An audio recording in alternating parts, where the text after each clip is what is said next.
Maka segeralah Firaun memanggil Musa dan Harun serta berkata, aku telah berbuat dosa terhadap Tuhan Allahmu dan terhadap kamu.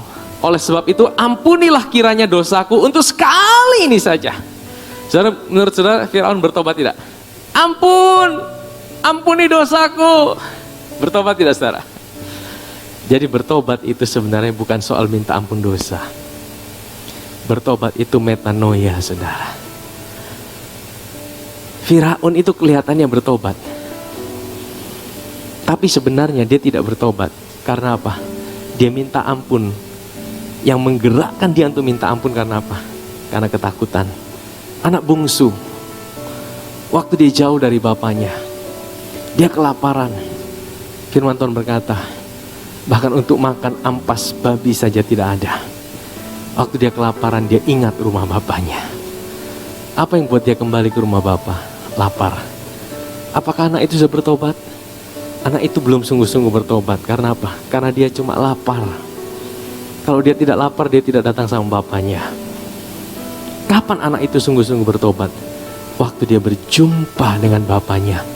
Dia dicium di leher. Waktu dia dicium di leher, dia tahu bapaknya bilang, apapun keadaanmu, engkau tetap anakku.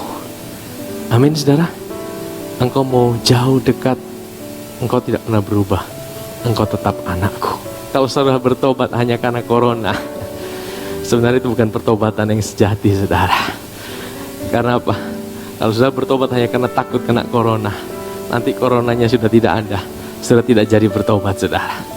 Kalau saudara hanya bertobat karena diberitahu, ayo bertobat kalau tidak masuk neraka. Bagaimana kalau tidak ada neraka? Bagaimana kalau tidak ada neraka? Kita tidak akan bertobat saudara. Pertobatan yang sejati adalah bagaimana engkau ngalamin pengenalan tentang siapa Tuhan dan siapa Bapa kita di sorga.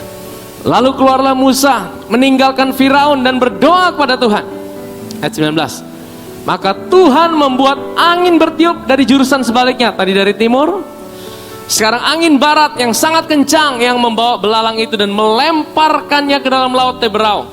Tidak ada satu belalang pun yang tinggal di seluruh daerah Mesir. Saudara bisa bayangkan, tadinya itu seluruh Mesir gelap, tapi kemudian Tuhan balikkan, dia kirim angin barat.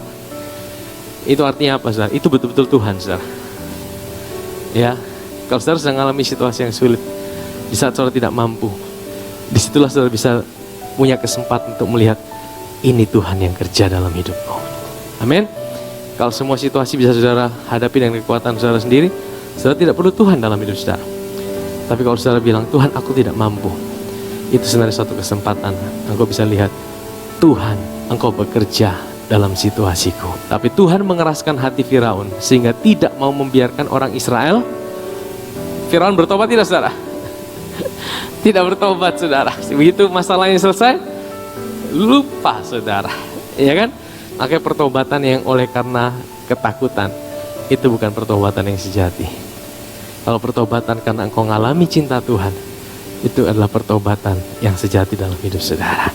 Saudara bukan datang pada Tuhan karena corona, ya. Saudara bukan datang pada Tuhan karena situasi yang sulit.